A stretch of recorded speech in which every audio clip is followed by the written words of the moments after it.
Fala aí, galera do Caixinha Quântica, JP aqui na área, fazendo um vídeo aqui de um assunto que eu sempre achei muito interessante e que eu não gosto.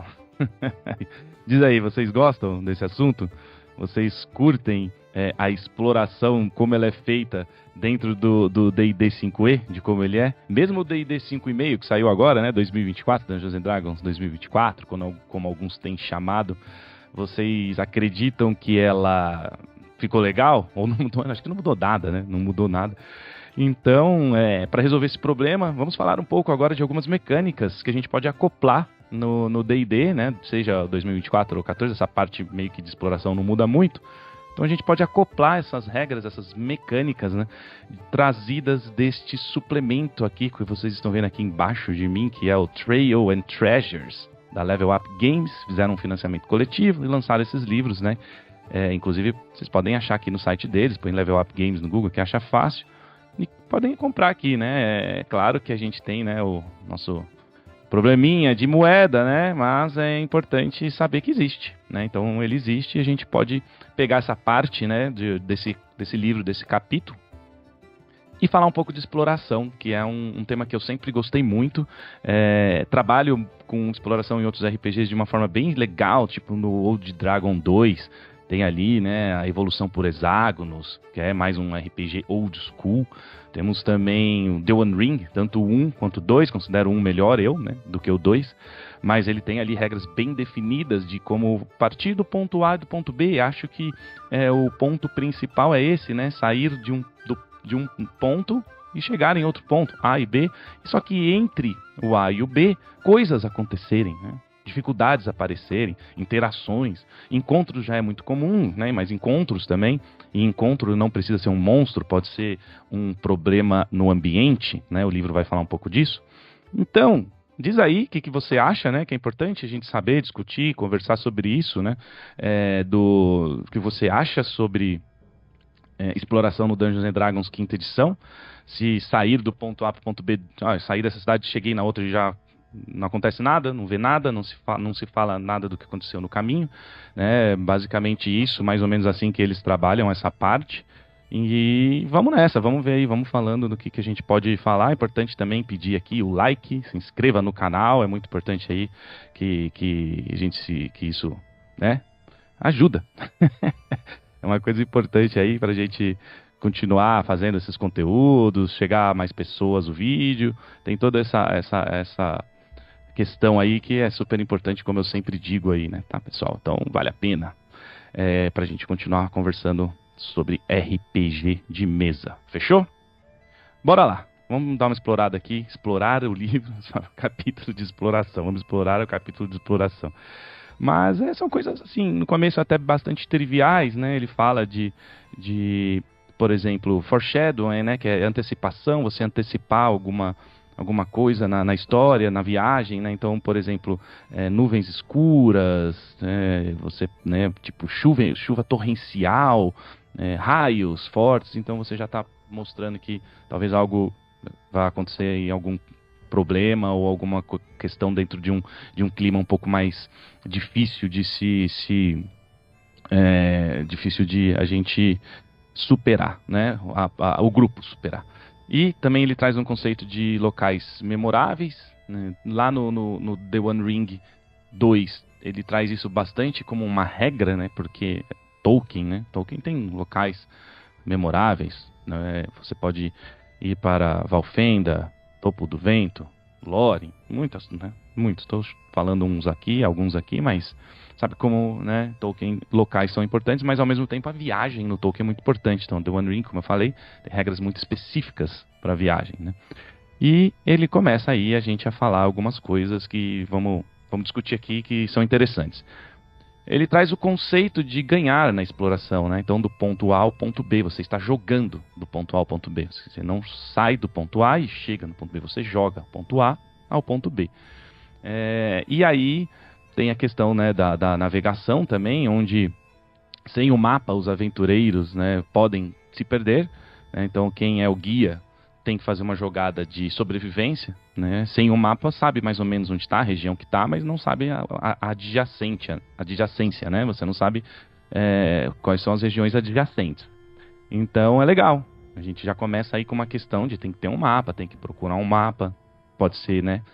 Enquanto estiver na cidade, uma única pessoa tem aquele mapa. Então começa já a criar-se histórias, né? Que o RPG é sobre isso. Criação de histórias. Mas vamos entrar um pouquinho em regra agora, né? O ritmo de viagem. Esse ritmo de viagem ele é uma tabela que existe no D&D, no livro, né? Ela tem, só que ele tem algumas coisinhas que eu achei mais legal. É claro que aqui está por milhas, né? Depois você pode fazer a conversão, uma milha é 1,6 quilômetros. Mas só para entender aqui mais ou menos o quanto, quais são os níveis, né? Então você tem o nível crawl, né? Tipo mais ou menos rastejante, né? Bem devagar. Então você consegue por hora andar meia milha, né? Que seria aí o equivalente a 8 quilômetros, né? Você pode até arredondar, né? Milha para quilômetro, ele 1,6, né? E por dia anda 4 milhas. E aí você consegue ter, né, o grupo, a vantagem no teste de sobrevivência. Para cobrir as suas trilhas. Carroça e devagar, né? Começa a ser um pouco mais rápido, né? Por minuto. Ele põe os pés aqui, de repente você está marcando ali, né, no quadradinho, e cada quadrado no D&D, ali no grid, né, são 5 pés, 5 feet. Então, pode ser que um grid comporte aí e dê para calcular. Mas por hora, 2 milhas, é legal que põe hora, e põe por dia 16 milhas e o efeito nenhum. Normal, 3 milhas, no dia 24 milhas, só que não pode ir, né, furtivo, não consegue ir furtivo. E aí vem esses dois que eu acho muito legal, que é o montado. E aí já começa a ser, né, a cavalo. Esse aqui não tem no livro do jogador. Então 4 milhas e 32 milhas por dia, menos 5 no teste de percepção e desvantagem, e ainda assim com desvantagem, né? Então você tem menos 5 mais a desvantagem. E o galope, né, que é correndo. Ali, ó, Gandalf no Scarfax, né, e anda 8 milhas por hora. Mas o cavalo, né, ele não consegue, que ele faz um disclaimer aqui, que ele só consegue fazer isso durante 1 hora. Então por isso que só tem até aqui a hora, ó. De repente precisa fugir, né? E aí tem desvantagem nos testes de sobrevivência. Então aqui a gente tem uma tabela que é um pouquinho mais completa já do que a que tem no livro do jogador. E ele vai trabalhar com a questão que me lembra muito, me remete muito ao The One Ring, né? Tanto o 1 quanto o The One Ring 2. Eu considero o The One Ring 1 melhor que o 2. Eu já joguei anos e anos o 1 e anos o 2. E eu considero o 1 melhor que o 2. Vamos falar sobre isso no futuro. E ele trabalha com a questão de fadiga, né? Então você vai ganhando os seus níveis ou pontos de fadiga, né? E aqui também é interessante que para descansar da fadiga, a gente vai ver ali um pouco mais na frente, para descansar da fadiga precisa ser num lugar seguro, né? Que ele fala aqui, né? Ó, resting and ravens, que é descansando em locais, né, de segurança, em locais conhecidos, onde tem uma taverna, ou uma cama e comida. Só assim você consegue tirar os pontos, né, de fadiga. Isso é interessante, porque você força, né, o grupo. Eu vou acampar aqui no meio da floresta, eu durmo e já recupero tudo, né? Recupera a fadiga, recupera os pontos de vida, e isso deixa uma facilidade grande entre o ponto A e o ponto B. E aí tem um checklist de jornadas, né? Baseado no mapa que tem, né? O mestre determina que região e que rota vão tomar. E para cada região também a distância, né? Aí calcula essa tabelinha que eu acabei de mostrar, né? Tabela de ritmo, quanto tempo vai demorar. E o narrador, né, traz aí se vai ter encontros com clima, né? Se vai ter encontros com monstros, né? A gente não sabe, vai determinar aqui as classes de dificuldades, e tem uma sacada legal de classe de dificuldade aqui também mais ali pra frente, né? Lembrando que a gente tá só nesse capítulo aqui, né? Esse livro é grande, tem bastante coisa, fala de muitas outras questões, né? E aí, cada aventureiro pode escolher uma atividade de jornada, e eu vou falar dessas atividades de jornada daqui a pouco, né? E aí faz as jogadas, né? Os checks de cada atividade que você está querendo fazer naquele momento, inclusive o guia é uma delas, né? E aí o narrador, né, rola os encontros, aquela questão toda de tabela aleatória, que você pode criar, né? Aqui tem no livro um monte. Esse livro aqui traz um monte de tabelas aleatórias, mas isso você pode criar, não precisa ter o livro para fazer isso. Eu vou dar umas dicas aqui de como fazer. E ele tem a questão também do suprimento. Isso aqui é legal, né? O Baldur's Gate, o jogo, né, mesmo já traz isso, né? Uma questão de você, para ter o descanso longo, precisa ter algum número de ração, de comida que você vai achando ali durante a exploração no jogo. Então é legal que aqui ele trouxe isso também. Precisa ter comida para dormir. Sem comida você não consegue descansar, ó. E aí você aplica o quê? Se não tiver a comida, você ganha nível de fadiga. Então muitas coisas, muitas jogadas, quando você tem essas atividades de jornada aqui, ó, eles trazem, se você falhar, uma complicação, uma implicação que seria o nível de fadiga. E o nível de fadiga subindo, né, a um ponto 6, se não me engano, 6 ou 7, agora no 2024, você morre. E a questão do nível de fadiga pode ser continuar sendo do jeito que é agora no 2024, né? Que cada nível de fadiga te dá -2 em cada teste, em cada rolagem. Então fica um pouco facilitado também. A gente não precisa também complicar demais. Só aplicar uma regra, né? Pelo menos alguma regra em algo que o D&D falha muito. Cara, é como tá escrito no título. É ruim, mano. A exploração do D&D quinta edição assim, eu considero muito ruim. Não tem, na verdade, uma questão mecânica que não existe. Então aqui tem essa checklist aqui, então você já está começando a jogar. Isso aqui é jogo, né? Você está jogando um jogo onde tem questões definidas para a exploração, para a viagem. E aí tem algumas questões um pouco mais, né, crunch ali, onde você pode fazer uma marcha forçada, né? Então para cada hora depois das 8 horas que você tiver feito, né, se você quiser continuar, tem que se fazer teste de constituição, né, no fim de cada hora, 10 mais o número adicional de horas, né? Então você tá lá 15 horas, 17 horas, você tem que fazer 10 mais o número adicional de horas. E aí isso fica sendo a sua classe de dificuldade, né? Então é complicado. Então tem essa questão aqui, então já está trazendo que essas coisas mecânicas para dentro de uma regra, passa a existir uma regra que não existe, né? Dentro do D&D. Montarias, a gente falou ali em cima, né? Explica que dentro do ritmo de viagem, essas montarias vão fazer diferença, né? A gente tem aqui ou correndo, andando rápido, ou montado, ou a galope, né? Claro, o mestre traz aí a narrativa, né? Como é que os personagens podem comprar um cavalo, achar cavalo, o preço de cavalo, as montarias. É importante isso também. Como eu falei aqui, né? Descansando em lugares tranquilos, seguros, né? É um lugar, ele até diz, que onde você consegue uma refeição, uma noite inteira de sono, sem risco, né, razoável. E aí sim, né, senão não consegue tirar aí os pontos de fadiga que vão sendo adquiridos, né, se você está numa marcha forçada ou em algum papel né, algum papel de jornada aí que você escolha, a gente já vai ver. E aí também, né, você contar aí os seus suprimentos, né?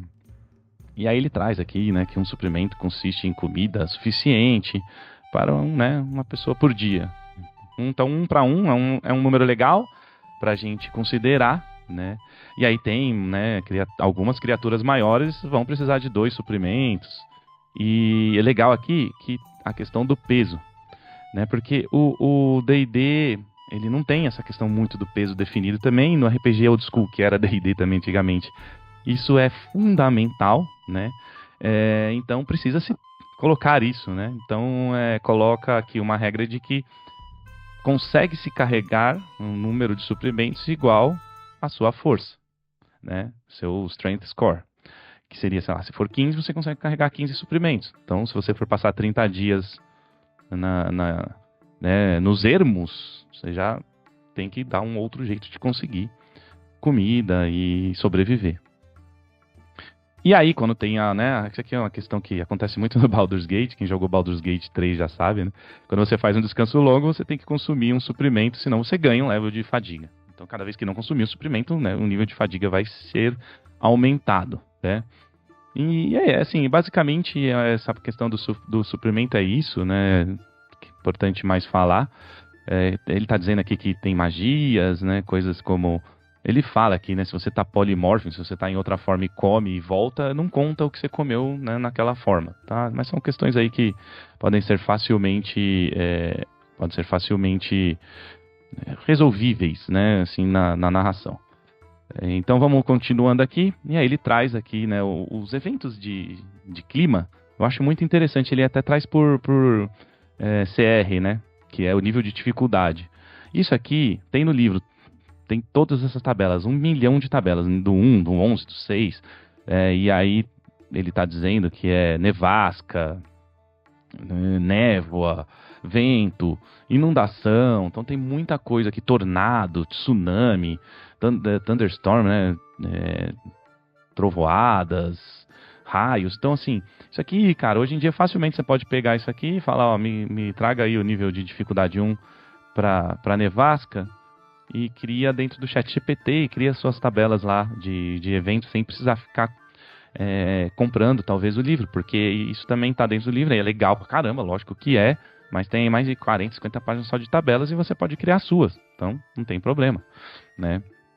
Não tem nenhum problema. Passando aqui agora, uma outra questão interessante que né, acabei de falar aqui, né, que você pode ter o encontro do clima, que foi o que eu acabei de mostrar, e encontros também com pessoas, monstros, que também você também pode criar suas próprias tabelas com relação a isso. E definir quantos encontros você vai ter por viagem, né, você pode criar isso.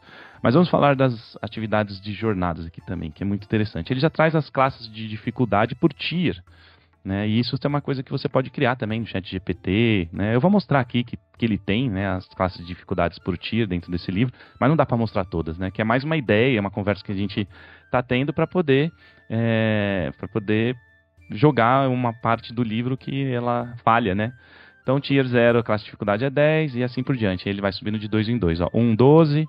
2,14, 3,16 e 4,18. Isso aqui também me lembra muito as dificuldades por locais nos mapas do The One Ring. 1, tá? No 2 não tem mais isso. Quando o mestre pode definir que uma região que o grupo está passando, ela é de Tier 4.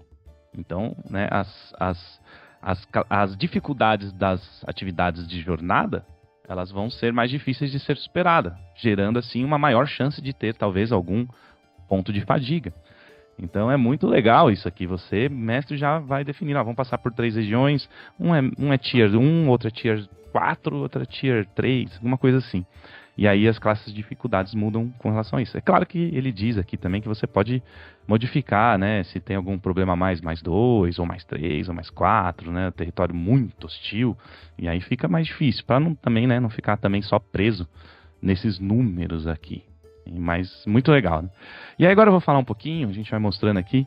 Outro ponto é que não precisa ser exatamente como está no livro, é isso que eu estou dizendo aqui, que são ideias, né? Você pode ver o que está aqui, criar as suas, né? Fazer as suas próprias atividades de jornada, mas aqui tem bastante coisa legal, né? Então ficar amigo de um animal, né? E aí óbvio, a gente meio que já associa qual que é o teste que você vai jogar, né? Que é lidar com animais. E aqui tem uma mecânica que vem bastante, acredito, do Pathfinder 2, que é uma falha crítica, uma falha, um sucesso e um sucesso crítico, né? Então você tem 4 níveis de coisas que podem acontecer. E eu não vou passar tudo aqui, assim, lendo tudo aqui, porque é muito longo, né? Mas você pode aí, como mestre, colocar também que uma falha muito crítica traga algum ponto de fadiga. Ó, aqui está falando que o animal ataca, né, quem está tentando. E aqui e no sucesso crítico, o animal ainda dá uma ajuda em alguma descoberta, né, na aventura. Dá um boom, né, que seria um bônus, alguma coisa assim. E aí, numa falha não acontece nada e no sucesso você consegue o que você queria. Então, aqui é legal isso, porque às vezes numa jogada tira um 20... né, uma jogada de habilidade, tira-se um 20, que é um número, né, um sucesso crítico, e meio que às vezes não acontece nada. Então eu gosto desse tipo de... E isso dá para inventar na hora, né, improvisando, ou dá também para você criar os seus, né. Então tem muitas coisas interessantes, né, Busk é ganhar dinheiro nas ruas, né, e aqui ele mostra, né, fazendo alguma coisa, então você vai fazer o teste, aí depende do que você vai fazer, né, ou acrobacia, atletismo, performance. E você joga ali o tanto que você vai ganhar de ouro, que você vai receber de dinheiro das pessoas que estão passando ali na rua, né? Então também é uma coisa bem legal. E você tem aqui uma crônica, né? Contar uma crônica. Cozinhar é importante. De repente, ó, para falha, né? Você gasta seus suplementos de comida, se falhar crítico. Se tiver um sucesso, você pode colocar pela metade, né? Essa parte da comida. E cobrir, né? Cobrir os seus rastros. Se alguém estiver seguindo, olha que legal. Entreter e juntar componentes, né, os componentes de magia. Então, o cheque, né? O jogada seria arcana ou natureza. E ali vai. Eu acho que é aquela questão, né, pessoal? Dá pra ter uma ideia e inventar, né? Fazer fofoca, né? Tipo, caçar, isso aqui é importante.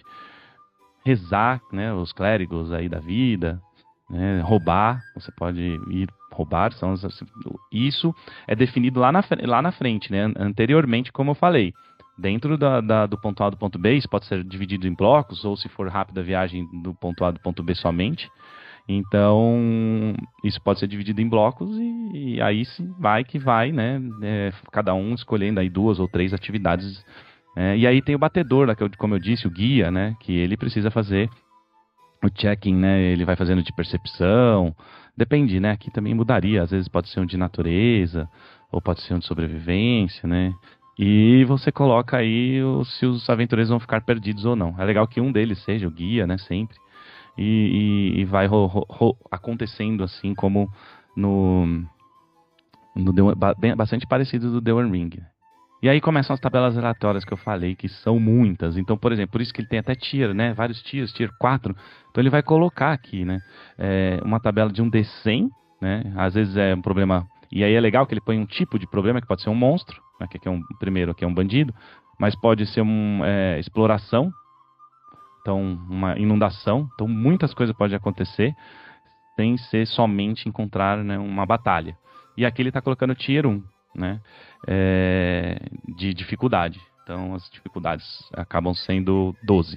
Né? De repente, para, sei lá, superar aí uma inundação com os testes que você vai aplicar, você tem que usar a dificuldade 12. E é isso que eu digo, que dá para criar-se, né, com o ChatGPT, inteligência artificial mesmo, tá? Que é muito, muito interessante. Né? Você coloca ali suas próprias tabelas, tier 0, 1, 2, 3 e 4. Isso pode ser criado facilmente, né? Pit trap, né? Uma armadilha na ponte. E aí ele mostra que tem 2 tipos de encontros, né? O que são monstros e o que são exploração. Exploração seria problemas com o clima. E aí, ó, tá vendo como tem muitas tabelas? Vai aumentando, tier 1, tier 2, tier 3. Tá? Isso aqui seria uma questão, né? Terminando aqui agora um pouco a nossa conversa. Já dá para ter uma boa ideia, né? De como funciona a exploração aqui do Level Up, o Advanced, né, 5ª Edition. Para mim, na 5.5 não ficou bom. Né? Nem na 5, nem na 5.5, D&D não tem hoje uma regra, né? Uma mecânica de exploração que seja aceitável para mim. Mas fala aí no final o que vocês acham da exploração do D&D, cara. Importante isso aí. Pra entender se tá legal, né? Se de repente, pra mim é legal ir do ponto A do ponto B sem acontecer nunca nada. Tudo bem, né? Cada um tem aí sua maneira de jogar. E aí a gente já tem aqui alguma coisa, né? Eu trouxe aqui uma dica, alguma coisa para acoplar aí nas suas aventuras na hora que estiverem fazendo a exploração. É isso, assim, cara, uma questão muito simples. Talvez você consegue resolver com coisas simples. E espero que isso aqui também dê ideias para vocês, mestres, a fazer suas outras, né, mecânicas dentro da viagem, que seja interessante. Também não dá para flodar de regra, mas é importante que isso funcione, né, para o seu grupo. Tá? Então é mais ou menos isso aí que eu queria trazer hoje, essa ideiazinha aí de exploração dentro do D&D, pro D&D, mas dá para ser aplicado, dá para trazer de outros sistemas também. E vamos trocando ideia aí sobre RPG de mesa, pessoal. Valeu aí, obrigado por ter assistido o vídeo, dê o like, se inscreva no canal e tragam aí também suas ideias aí de exploração. Fechou? Valeu, obrigado, um abraço e até a próxima.